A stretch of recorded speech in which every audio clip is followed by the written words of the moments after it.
నల్గొండలో POCSO court సంచలన తీర్పు వెలువరించింది. దోషికి 24 ఏళ్ల జైలు శిక్షతో పాటు 40,000 రూపాయలు జరిమానా విధించింది. బాధిత కుటుంబానికి 10 లక్షల పరిహారం చెల్లించాలని న్యాయమూర్తి రోజారామని ఆదేశించారు. నల్గొండ జిల్లా అన్నేపట్టికి చెందిన దోషి ఉషేయ 10 ఏళ్ల బాలికపై అత్యాచారం చేశాడు. సైంటిఫిక్ ఎవిడెన్స్ సాక్ష్యాధారాల పరిశీలన అనంతరం దోషికి న్యాయమూర్తి శిక్ష ఖరారు చేశారు.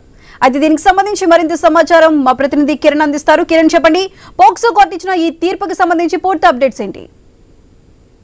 సుధా, ఈ రోజు కూడా నల్గొండ జిల్లా పోక్సో కోర్టు ఒక సంచలనమైన తీర్పు వెలువరించింది.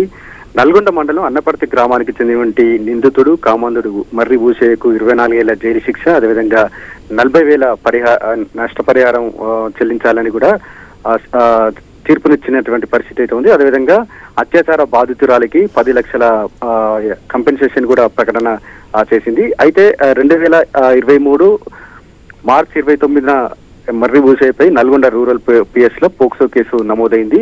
అన్నపర్తి గ్రామానికి చెందినటువంటి 4వ తరగతి చదువుతున్నటువంటి 10 ఏళ్ల బాలికను అంటే తినుబండారాలు ఇస్తానంటూ కూడా రూమ్ లోకి తీసుకెళ్లినటువంటి మర్రి భూషయ్య ఆమెపై అత్యాచారం చేశారు. ఈ ఘటనకు సంబంధించి నల్గొండ రూరల్ పిఎస్ లో కేసు నమోదైంది.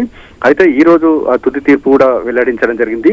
మర్రి భూషయ్యకు అంటే పూర్తి సాక్ష్యాధారాలు, అదేవిధంగా సైంటిఫిక్ ఎవిడెన్స్ మొత్తం కూడా ఇటు పోలీసులు న్యాయస్థానానికి సమర్పించారు. అయితే కేసుకు సంబంధించి మర్రి భూషయ్యకు 24 ఏళ్ల జైలు శిక్షతో పాటు 40,000 నష్టపరిహారం చెల్లించాలని కూడా తీర్పునిచ్చింది. ఒకవేళ 40,000 నష్టపరిహారం చెల్లించని ఏడల మరో ఏడాది శిక్ష విధిస్తూ కూడా తీర్పునివ్వడం జరిగింది. మొత్తానికైతే వరుసగా చూసుకోవచ్చు, గత నెల రోజుల నుంచి కూడా దాదాపు 14 నుంచి 15 మందికి కామాంధులకు ఇటువంటి శిక్ష విధించడంపై కూడా ఇటు సర్వత్రా ఇటు హర్షమైతే వ్యక్తం చేస్తా ఉన్నారు. ఎందుకంటే కామాంధులకు మరో ఒక చెంపపెట్టు లాంటి తీర్పు అని కూడా అభిప్రాయం అయితే వ్యక్తం అవుతా ఉంది. సుధా.